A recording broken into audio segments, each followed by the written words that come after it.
Oi, pessoal, tudo bem com vocês? Eu sou a Giovana I, aluna de graduação da Faculdade de Odontologia de Ribeirão Preto, e nessa videoaula irei explorar um ponto importante para o sucesso clínico das reabilitações orais em dentes tratados endodonticamente com extensa destruição coronal, a pressão dimensional dos retentores intraradiculares. Anteriormente, na videoaula sobre retentores intraradiculares, apresentei conceitos e fluxos atuais para a manufatura desses retentores. Nessa videoaula, a ideia é abordar como o fluxo digital funciona e apresenta a capacidade de proporcionar melhor adaptação interna aos núcleos. Além disso, como diferentes técnicas e materiais se comportam nesse aspecto. Antes de tudo, por que a adaptação interna é tão relevante?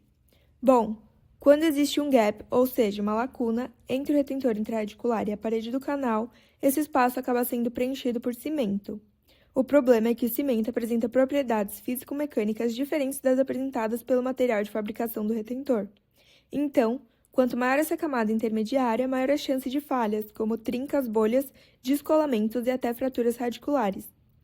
Isso acontece porque a carga mastigatória se dissipa de forma heterogênea entre as estruturas com propriedades mecânicas diferentes, a dentina radicular, o cimento e o retentor. Essa diferença cria uma interface frágil, que facilita o comprometimento da união adesiva e a propagação de microtrincas, que culminam na fratura da interface adesiva, do retentor intraradicular ou do próprio remanescente dental. Por isso, quanto melhor a adaptação do retentor, menor essa interface e maior a previsibilidade clínica do conjunto. Uma revisão sistemática foi realizada para compreender qual a influência das diferentes técnicas da manufatura e dos diferentes materiais de fabricação dos retentores intrarradiculares.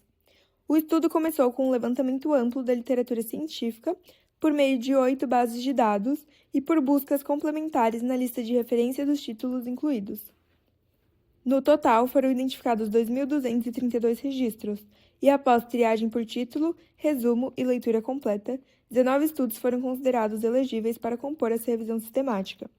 Ainda que não tenha sido delimitado critérios de exclusão por data de publicação, todos os estudos foram publicados entre 2010 e 2024. Assim, veremos comparações entre diferentes técnicas de fabricação de retentores intrarradiculares. Veremos avaliações sobre fluxos de manufaturas digitais, como a fresagem, também conhecida como manufatura subtrativa, a impressão 3D, manufatura aditiva, além dos métodos híbridos, que combinam o fluxo convencional com o digital, por métodos de modelagem convencional, escaneamento dos moldes obtidos ou escaneamento intraoral por meio de pinos de escaneamento, do inglês scan posts. Além disso, com variações quanto às comparações realizadas, seja ao comparar técnicas de manufatura digitais com a função convencional ou ao comparar fluxos de modelagem desses condutos ao combinar com técnicas de manufatura. É possível encontrar uma variedade de materiais para a confecção dos elementos intrarradiculares, desde os mais modernos, como o PIC, que é um polímero de alta performance, até variações desse material sendo reforçado por cerâmicas. Também existem compostos reforçados com fibras de vidro convencionais e até fibras de vidro que receberam reforço com zircônia. Além desses, estruturas convencionais totalmente em zircônia ou zircônia infiltrada com resina composta, que tem ganhado destaque pela estética e propriedade mecânica. E claro, não deixaremos de fora as ligas metálicas tradicionais, como cobalto-cromo, níquel-cromo, ligas com ouro e as ligas de titânio. Para aferir essa adaptação, são usadas diferentes metodologias. Os métodos incluem desde a microtomografia computadorizada, micro-CT, que permite visualizar o retentor dentro do canal em alta resolução, sem destruir a amostra, até a microscopia eletrônica de varredura, que oferece imagens detalhadas da interface de união. Também pode ser utilizada a sobreposição de arquivos STL, comparando o modelo digital escaneado com o retentor finalizado, para avaliar a fidelidade de reprodução. Apesar das diferenças metodológicas, o propósito é medir a distância entre o retentor e as paredes do canal radicular, o que forma um espaço chamado de gap interno. Isso é feito em diferentes regiões do canal radicular, terço cervical, médio e apical, devido à variação do padrão de adaptação ao longo do eixo longitudinal. De forma geral, os fluxos digitais de manufatura propiciam uma adaptação interna clinicamente aceitável. Contudo, ao compará-los, a fresagem apresentou melhores resultados, principalmente nos terços cervical e médio do conduto radicular. Os valores médios de desadaptação variaram entre 20 e 100 micrômetros. Esse bom desempenho está relacionado à estabilidade dimensional dos blocos industriais, que têm uma estrutura uniforme e densa, decorrente de polimerização sob alta pressão e temperatura, e ao controle preciso do processo de desgaste durante a fresagem, ou seja, a peça final se torna fiel ao desenho digital projetado no software. Por outro lado, a impressão 3D também apresentou resultados promissores, especialmente no terço apical, que é uma região mais estreita e de difícil acesso com as fresas rotatórias. Como a impressão vai construindo os elementos camada por camada, ela proporciona elementos com melhor adaptação a geometrias complexas, profundas e detalhadas. Só que aqui tem um ponto importante. A impressão 3D é muito sensível ao pós-processamento. Se a peça não for submetida a etapas eficientes de pós-lavagem e pós-polimerização, ela pode deformar, acumular materiais na superfície e até comprometer as propriedades físicas, mecânicas e biológicas do material, e ainda interferir na precisão do objeto e sua adaptação ao conduto radicular. É importante lembrar que a impressão 3D apresenta diferentes técnicas de impressão e que elas não apresentam o mesmo desempenho. Por exemplo, a técnica SLM, que é a fusão seletiva a laser de ligas metálicas, teve um desempenho superior à função convencional, tanto na adaptação quanto na uniformidade da microestrutura. Já a técnica FFF, usada para imprimir núcleos por filamentos de pique, teve uma variação dimensional maior e uma adaptação apical mais pobre em comparação ao pique fresado, o que mostra que o tipo de tecnologia e material impacta bastante no resultado. Além disso, os parâmetros da impressão, determinados previamente à impressão do objeto, como espessura da camada, disposição da peça na plataforma de impressão, ângulo de impressão, tempo de exposição, temperatura e condições atmosféricas da impressora, também afetam o resultado final. Então, embora a impressão 3D tenha um grande potencial, ela ainda exige muito cuidado e controle dos parâmetros e processos para garantir um desempenho apropriado. A fundição, por sua vez, ainda é considerada precisa, e alguns estudos até mostram que ela foi comparável ou superior à fresagem em termos de adaptação interna. Porém, ela costuma gerar camadas de cimento mais espessas, o que pode ser uma desvantagem clínica. Ao comparar elementos fundidos com as peças fresadas, como as feitas em zircônia ou ligas de cobalto-cromo, estas apresentaram melhores resultados para adaptação marginal e menor espessura de cimento. Um detalhe importante é que os núcleos pré-fabricados exigiram mais espessura de cimento e tiveram maior volume de vazios interfaciais quando comparados com núcleos personalizados, especialmente os fabricados em fibra de vidro por fresagem, que tiveram melhor adaptação marginal. Então, por fim, a técnica de prensagem a quente, heat pressing, foi citada como uma alternativa viável para a fabricação de elementos em pique e seus derivados, mas com desempenho inferior à fresagem. A prensagem mostrou maior variação na espessura de cimento, o que pode impactar negativamente na adaptação interna. Isso reforça que, embora o método seja tradicional, ele pode não oferecer a mesma previsibilidade dimensional que as técnicas digitais.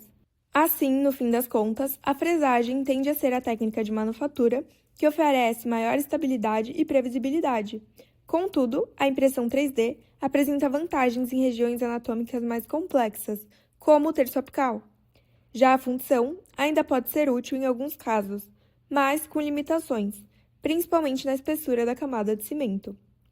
Isso mostra que a escolha da técnica ideal, dentre variáveis dependentes, varia conforme a anatomia do canal, tipo de material e da experiência clínica do profissional. Para além das questões relacionadas com o próprio material, a resistência mecânica dos retentores intrarradiculares depende da capacidade de dissipar as cargas mastigatórias de forma uniforme, sem concentrar tensões em áreas críticas do elemento ou na intérfase dente-cimento. Nesse sentido, a má adaptação ao canal pode comprometer tudo isso, aumentando o risco de fraturas do retentor intrarradicular, da intérfase de união e do próprio remanescente dentário. Técnicas convencionais de modelagem intracanal, por exemplo, estão muito sujeitas a erros humanos e às limitações dos próprios materiais, como a contração de polimerização expansão higroscópica, distorção e o processo de cristalização dos gessos, o que pode gerar falhas dimensionais, perda de adaptação passiva e até acúmulo excessivo de cimento. É aí que os fluxos digitais ganham destaque. Eles reduzem etapas intermediárias, otimizam tempo clínico e laboratorial e têm potencial de melhorar a precisão. Mas é importante lembrar que escanear diretamente um canal radicular ainda apresenta desafios em decorrência da profundidade de escaneamento, amplitude do canal radicular e aspectos relacionados à curva de aprendizagem do operador. Por isso, a digitalização indireta, a partir de modelos analógicos escaneados, pode apresentar operação facilitada e desempenho mais favorável. Assim, retentores personalizados, produzidos por técnicas digitais, conseguem reduzir o volume de cimento e melhorar a adaptação interna, quando comparados a pinos pré-fabricados.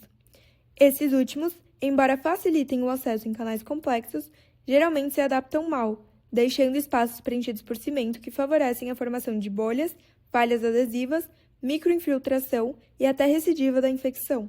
Agora, quando a gente fala de materiais, cada um tem o seu impacto. Metais como o ouro ainda são referência por sua precisão dimensional, mas apresentam um custo elevado. Por outro lado, o PIC tem chamado a atenção por combinar bom desempenho biomecânico, por ter um módulo de elasticidade semelhante ao da dentina, com vantagens estéticas e boa adesão, principalmente após tratamento de superfície. Isso favorece a dissipação mais homogênea das forças, diminuindo o risco de fraturas. Já os núcleos metálicos apresentam um módulo de elasticidade muito elevado, resistindo às cargas mastigatórias, mas favorecendo a concentração de tensões em regiões do conduto que podem aumentar o risco de fraturas catastróficas da raiz. No geral, a fresagem continua sendo a mais estável e previsível, principalmente quando combinada com materiais com bom comportamento mecânico, como o PIC. Contudo, a escolha ideal vai depender de uma série de fatores, desde a anatomia do canal, a técnica de modelagem disponível no consultório e até a familiaridade do profissional com aquele fluxo de trabalho. Apesar da ausência de estudos clínicos padronizados impedir definir qual o fluxo de manufatura ideal para cada caso, os fluxos digitais, quando bem executados, têm grande potencial para aprimorar a adaptação interna, a longevidade da restauração e a previsibilidade do tratamento. Então, devem ser destacados alguns pontos relacionados aos fluxos de manufatura e aos materiais de confecção dos retentores intraradiculares. Primeiro, a função convencional ainda se mostra eficaz na obtenção de uma boa adaptação interna, principalmente quando se utilizam ligas como o ouro ou o cobalto-cromo. Depois, chama-se atenção para o PIC fresado ou prensado a quente, que se apresentou como uma alternativa promissora à fabricação de retentores intraradiculares ao combinar excelentes propriedades mecânicas, estéticas e pressão dimensional. Os retentores de fibra de vidro fresados também mostraram bons resultados em relação à adaptação e minimização de gaps na interface de união, mas com a ressalva de que seu desempenho depende da qualidade e da disposição das fibras utilizadas. Por fim, os fluxos parcialmente digitais, ou seja, aqueles que combinam técnicas convencionais com processos digitais, podem se tornar opções clinicamente viáveis ao alcançar boa adaptação interna, com a vantagem de reduzir o tempo total de processamento.